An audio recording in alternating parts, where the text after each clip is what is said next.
লক্ষ্মীপুরের মেঘনায় এখন জেলেদের মুখে হাসি। গত এক সপ্তাহ ধরে ঝাঁকে ঝাঁকে ধরা পড়ছে রুই, কাতল, গ্রাসকাপের মতো দেশি জাতের মাছ।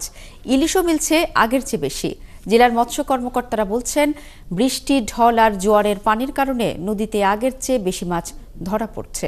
সহকর্মী আতোয়ার হোসেনের তথ্য ছবিতে প্রতিবেদন। লক্ষ্মীপুরে একদিকে যখন বন্যায় ভুলুয়া আর ডাকাতিয়া নদীর পানিতে তলিয়ে আছে অনেক লোকালয়, তখন অন্যদিকে মেঘনায় মাছ ধরায় ব্যস্ত জেলেরা। ঝাঁকে ঝাঁকে ধরা পড়ছে রুই, কাতল সহ নানা প্রজাতির দেশি মাছ। ইলিশের সংখ্যাও কম নয়।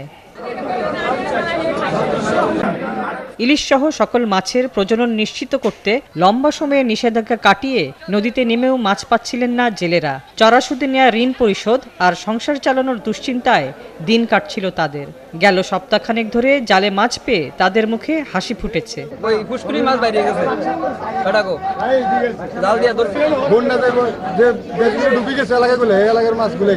দেশি অরিজিনাল মেঘনার ইলিশ আছে। ইলিশ এক জেলে একটা করে পায়, তা তো অনেক দাম।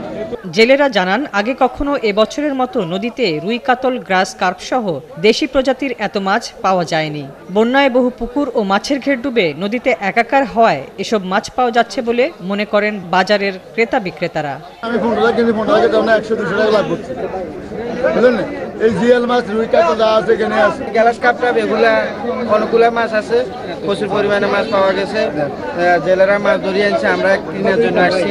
জেলার মৎস্য কর্মকর্তা জানান, প্রতি বছরই আগস্টে নদীতে বেশি মাছ ধরা পড়ে। এবার কয়েকদিনের বৃষ্টি, পাহাড় থেকে আসা ঢল আর জোয়ারের কারণে আরো বেশি মাছ পাওয়া যাচ্ছে।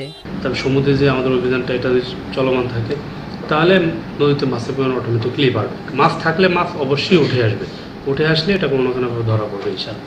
সেই ক্ষেত্রে এখন ধরা পড়তেছে, আসার কথা, এবং সামনে ইনশাল্লাহ আরও বেশি ধরা পড়বে ইনশাল্লাহ আশা করি। অবশ্য লক্ষ্মীপুরের মেঘনায় আগের চেয়ে বেশি ইলিশ ধরা পড়লেও এর চাহিদাও বেশি। তাই অন্যান্য মাছের দাম কমলেও কমেনি ইলিশের দাম। হাসিবা আলী বর্ণা, ৭১।